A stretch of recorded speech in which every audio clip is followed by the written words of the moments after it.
Eu cumprimento a amada igreja e os nossos amados ouvintes da palavra de Deus com a santa e gloriosa paz da parte de nosso Senhor Jesus Cristo. Amém, glória a Deus. Nós buscamos a paz em muitos lugares, mas só o Senhor tem paz para nossas vidas.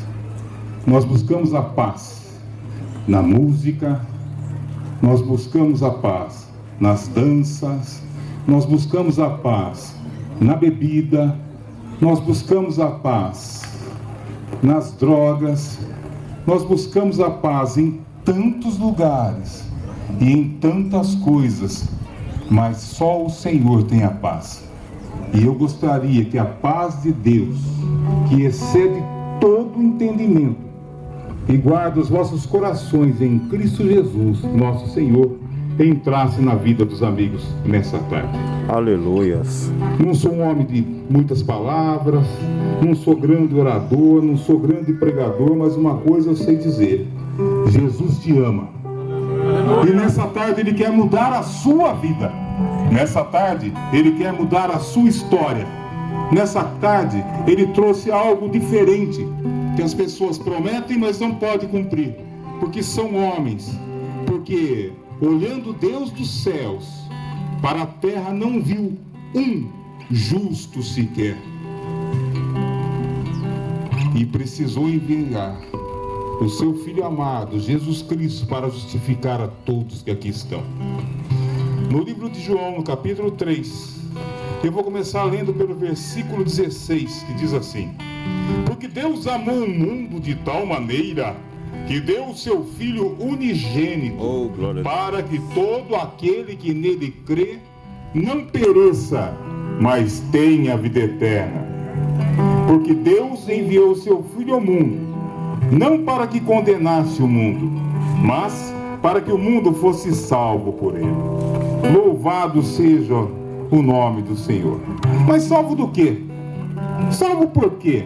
Por que vocês falam tanto de salvação? Por que vocês falam tanto?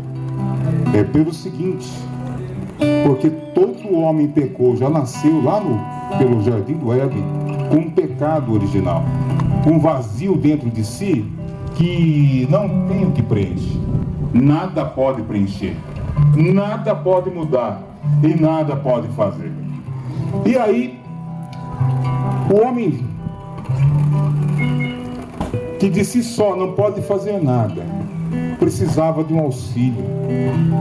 O inimigo de nossas almas é perdido desde a eternidade, porque tentou colocar o seu trono acima do trono de Deus, mas foi lançado de alto a baixo. O seu nome é Satanás. Este é o inimigo de nossas almas, e ele foi expulso do céu de Deus. Mas ele é um grande acusador, porque quando nós vamos no livro de Jó, ele começa mostrando o caminho que ele veio de passear sobre a terra, e o Senhor faz testemunho de Jó, contando que Jó era um homem justo, que desviava-se do mal e que fazia o bem. É o que nós estamos estudando nesse trimestre da nossa escola dominical, o sofrimento do justo, que fala de Jó. E aí o Senhor dá testemunho, e muitas vezes o Senhor dá testemunho das pessoas que estão nos ouvindo aqui. Ah, não vê meu servo, que ele faz tão bem isso, meu servo faz aquilo. E você, meu amigo, qual é o testemunho que Deus está dando de você? É um testemunho de paz? É um testemunho de bênção? Porque Deus não fala mal de ninguém. Folheando a Bíblia toda, eu não vi Deus falando mal de ninguém. Então, se ele não tem testemunho bom para dar, ele fica em silêncio. E aí, quando alguém pergunta de você: aí, e o José, aquele que está na esquina ali, como que ele é? E o Senhor baixa a cabeça e fica em silêncio, porque ele não vai falar que José está perdido, ele não vai falar que José é uma pessoa má, ele não vai falar mal do José, porque Deus não tem prazer em falar mal de ninguém. Deus tem prazer em falar bem. Mas o José, que estava ali na esquina, estava se embriagando, se drogando, estava se perdendo, se prostituindo, um dia ele ouve que Deus amou o mundo de tal maneira que deu seu Filho unigênito, para que todo aquele que nele crê não pereça, mas tenha vida eterna. E o José acredita nessa palavra. Ele acredita nessa mensagem. E aí ele começa a caminhar com Deus. Ele dá o primeiro passo, levantando a sua mão na hora do apelo e dizendo: eu aceito a Jesus como meu Salvador pessoal. Glória a Deus. E tem muita gente que nessa hora acha o seguinte: agora o José aceitou a Jesus como Salvador pessoal dele. O José não pode mais fazer isso, não pode fazer aquilo. O José não pode mais, o José não pode. Não é verdade. Nesse primeiro momento, o José teve um encontro com Cristo. Ele deu um passo para Jesus. E Jesus deu toda a caminhada para ele. Aí o Senhor Jesus toma ele pela mão direita. Aí o Senhor Jesus começa a mudar a vida do José. Ele primeiro vai libertando o José aos poucos.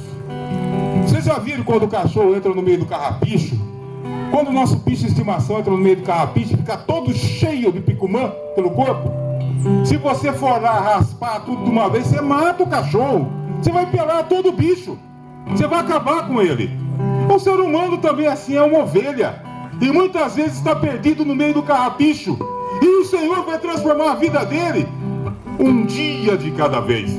Aí ele aceitou a Jesus. Aí ele começou a ouvir a palavra de Deus. Porque a fé vem pelo ouvir. E ouvir a palavra de Deus. E o camarada começa a caminhar com Jesus. No primeiro dia ele tem dificuldade. Ele ainda bebe. Ele ainda fuma. Ele ainda faz tantas coisas erradas e acha agora: eu não vou poder servir porque eu não consegui ser liberto disso. Não! O Senhor vai te libertar um dia de cada vez. O Senhor vai tirar de você aquilo que você pode ser tirado naquele dia. E no dia seguinte, que chama-se processo de salvação.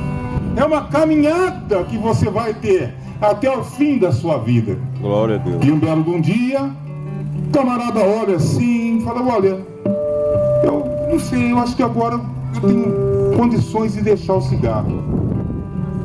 Aí ele pega, ele olha para o maço: olha, essa é a última carteira de cigarro que eu tenho.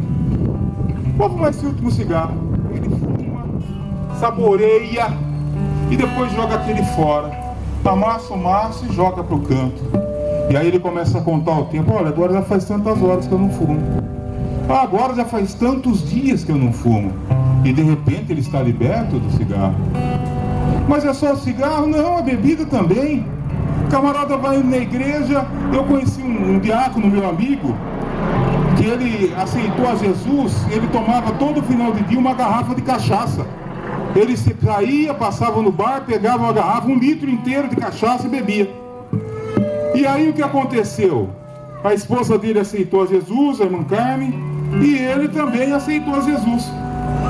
E ele, que contou isso que eu estou contando para os irmãos, para mim, que a salvação é um processo, e por causa dele eu estou ainda caminhando com Jesus, porque eu ia desistir, porque eu não conseguia deixar a bebida, não conseguia deixar o cigarro, não conseguia deixar os vícios que eu tinha de tantas coisas.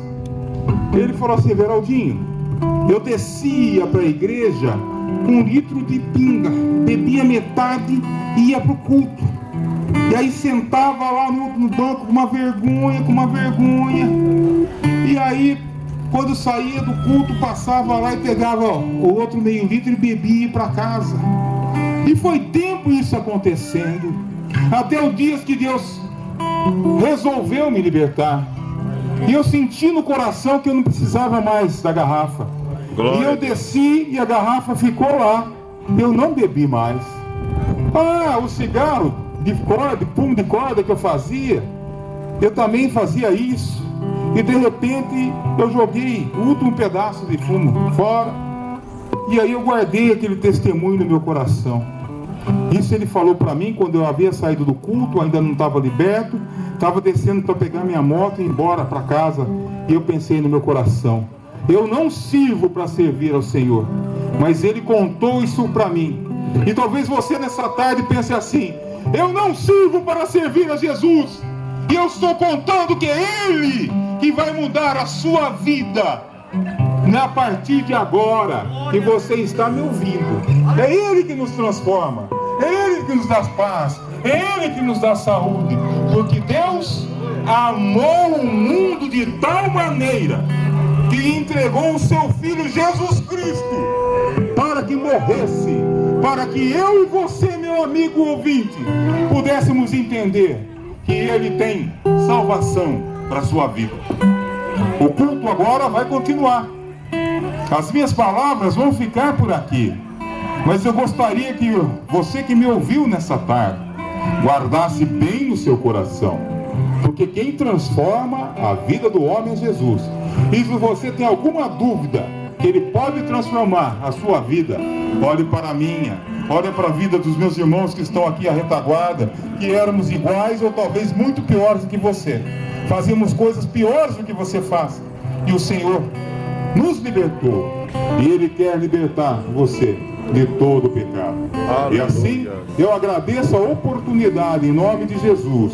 E mais uma vez, eu quero que você grave em seu coração: Deus amou o mundo de tal maneira que deu seu Filho unigênito, para que todo aquele que nele crê não pereça, mas tenha vida eterna. Amém. Amém. Glória a Deus. Glória a Jesus. Nós louvamos a Deus pela vida do amado irmão Everaldo, que deixou-se ser usado por Deus. Glória a De Deus. uma forma muito Aleluia. especial, palavra profunda, reflexiva, não é? Porque Deus ama o mundo de uma forma inexplicável.